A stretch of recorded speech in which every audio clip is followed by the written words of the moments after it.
Hello and welcome to Asian Cinema Season 2. This has been a weird one, a very weird one indeed. I don't know how to start this, and I might even introduce this a few more times in separate videos because this has changed a lot since I originally intended to do it in 2018. So the first Asian Cinema Season was in November of 2017. I planned to do the same in 2018, it just didn't fall into place. And so I've spent the past year kind of slowly gathering together videos and making reviews and things like that. And now, September 2019, we're finally getting Asian Cinema Season 2 off and running. It'll be 6 weeks. And there's loads of other places you can go to find out more information about this. My Facebook page, RazorwireReviews, etc., etc. But I really wanted to start this off the way that I started off the first Asian Cinema Season, which was a casual movie vlog with echoey audio in a kitchen talking about a Satoshi Kon film. So I'm going to be talking about this film right here, Tokyo Godfathers. Never seen it before, and this is currently the 31st of August 2019. So this is the day before Asian Cinema Season 2 launches, and I think one of the first videos that is going up was filmed like a year ago. So you're getting me at very different stages. You're getting me here now, I haven't shaved, it's like 2 o'clock in the morning, but I want to watch this film. I want to start off this Asian Cinema Season 2 with a Satoshi Kon film, and this one's really exciting because I don't know anything about it. And I kind of enjoy that, so I'm just going to dive right into this and kind of give you my thoughts as I go along.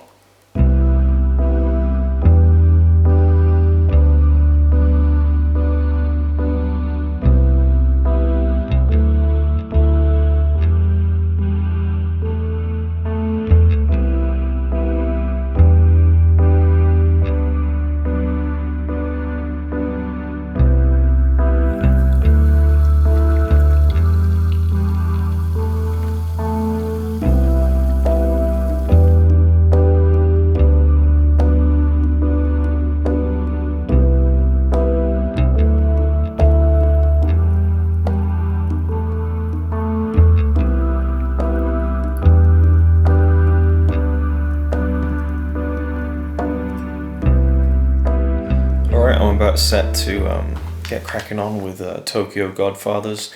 I don't think I mentioned that the film that I kicked off Asian Cinema Season with in 2017 was Perfect Blue, which was an unbelievable film. In fact, I'm not sure when this came out. 2003. So this is post Perfect Blue, and since then that's the only Satoshi Kon film I have seen. So I don't want to rush into them, because I know he died fairly young, didn't have an incredibly long career.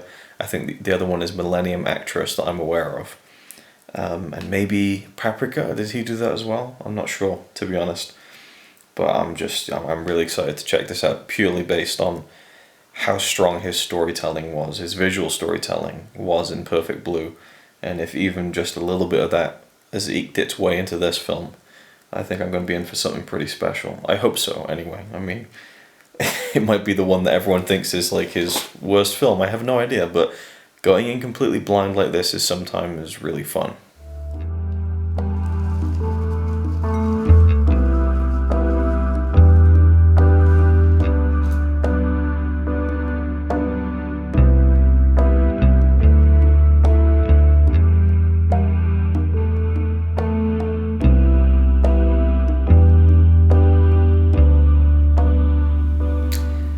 Okay, so I'm 15 minutes into the movie, and I just recorded my thoughts, which I was really happy with. Like, I was very succinct. I think I summed up everything I wanted to, but I had it like zoomed in. In fact, I've just fucked it up again probably. So you just have to deal with an extreme close up on my face, I'm afraid, for this next segment, because I don't feel like refilming it. So there we go. Alright, so I'm about 15 minutes into the film now, and... Extreme close-up! Wah! Wah! Wah! Okay. Alright, excellent. I'm kind of riding a high, actually. I'm kind of in love with this film. Fingers crossed so far. It's about, actually, I honestly thought could have gone down the road of like a gangster movie, but Tokyo Godfathers. No, this is about three homeless people who are kind of living together, and they have a very tempestuous relationship. All three of them. This young girl who's kind of left home. I guess a transsexual. I'm not sure if he's actually transitioned, but a man who has now become a woman, and then a kind of older, maybe kind of 30s, early 40s man who's also homeless. And these three homeless people who have been drawn together and are kind of pushing each other away from each other, but nevertheless have this kind of trio unit, have found a young baby who's been left with a note saying, please take care of this child, and they're trying to decide what to do with this baby. And it's Christmas, it's kind of, it's snowing, there's this atmosphere to it, there's this humor to it, there's this rawness to it, like the characters have been through some shit. I can tell this is going to be one of those films, again, like Perfect Blue, that is an adult drama, you know, there's going to deal with some pretty heavy themes, so yeah, I'm loving this so far. I think I'm just going to watch the rest of the film all the way through now and catch up with you at the end, because I'm just really enjoying this.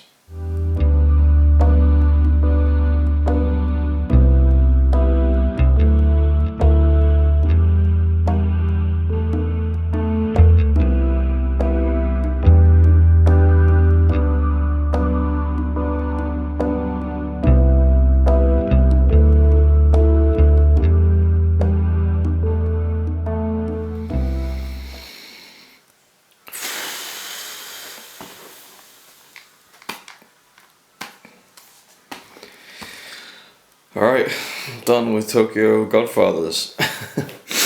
Man,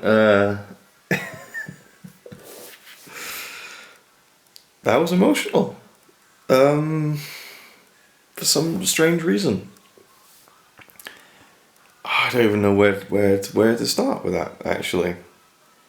Tokyo Godfathers, yeah. I don't know, the ending really moved me.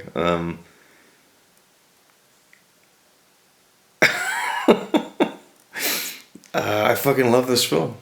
What a film. Holy shit. This guy, Satoshi Kon, fucking genius. I don't know if I'm even filming myself properly here. Just in love with this film. Absolutely. Brilliant. Alright, I'm gonna like compose myself and then come back. Okay, so Tokyo Godfathers. I feel like I could talk about this film, and this is a movie vlog, so it's more like recording the experience. I mean, sometimes they go into full bore reviews, but I think that I owe it to this film and I think I said the same with Perfect Blue, actually, to maybe watch it again and do like a proper review. Because there's so much to say about this film.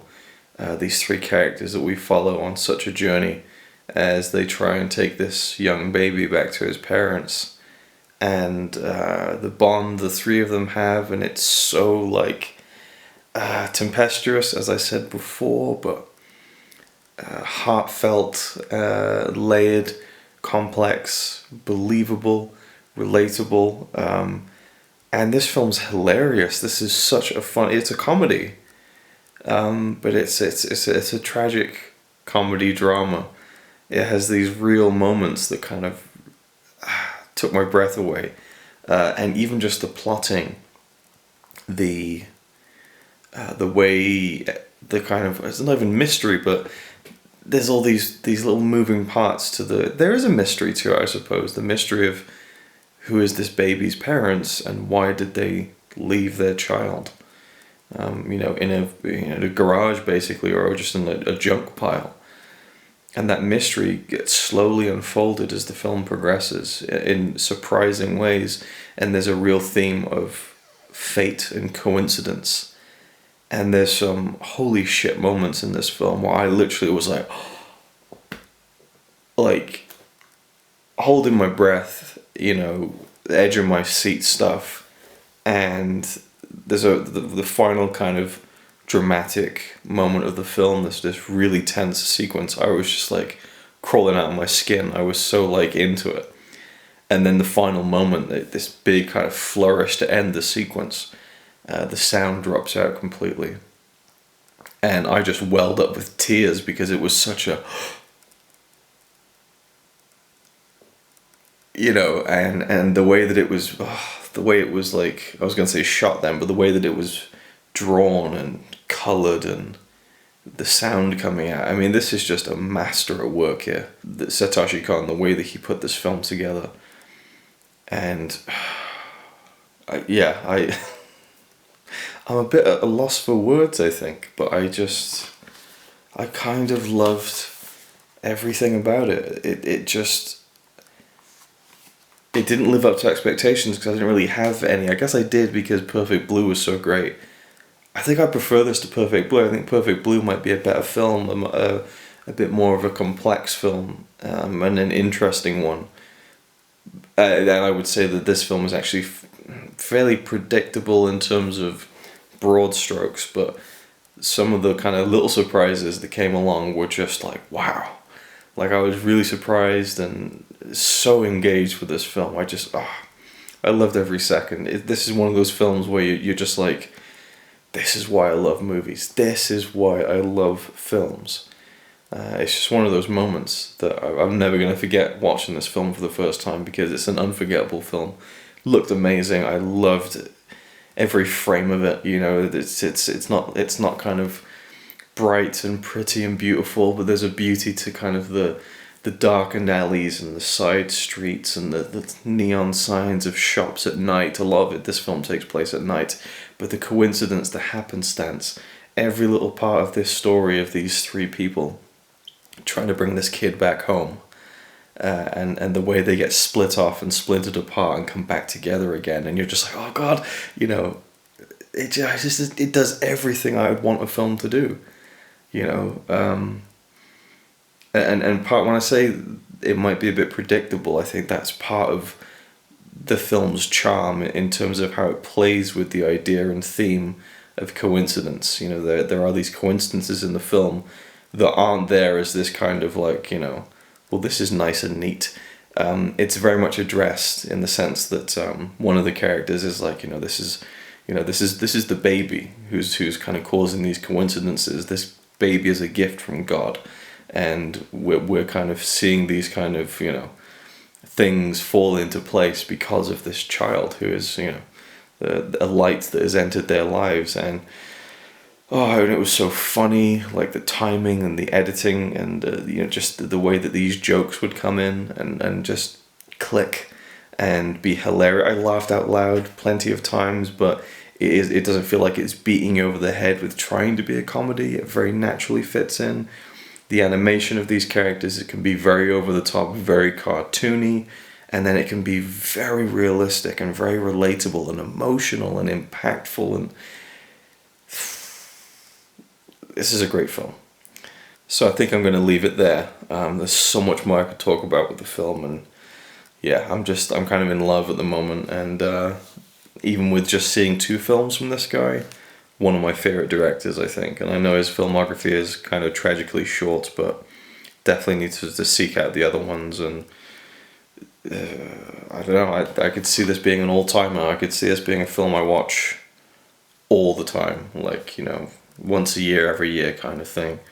Looking forward to digging into the extras on this one, but oh man, what a film. Loved the characters, loved the story, loved everything about it. What more can I say? And it's funny because this will be the very first video for Asian Cinema Season 2, and not one of the last films I'm watching for me, but because again I've been filming the videos for this season for almost over a year now. So this is probably like the 40th or 50th movie I've watched for Asian Cinema Season 2, but it'll be the first one you see me talking about, and I have a feeling this might be my favourite overall. I'm not sure.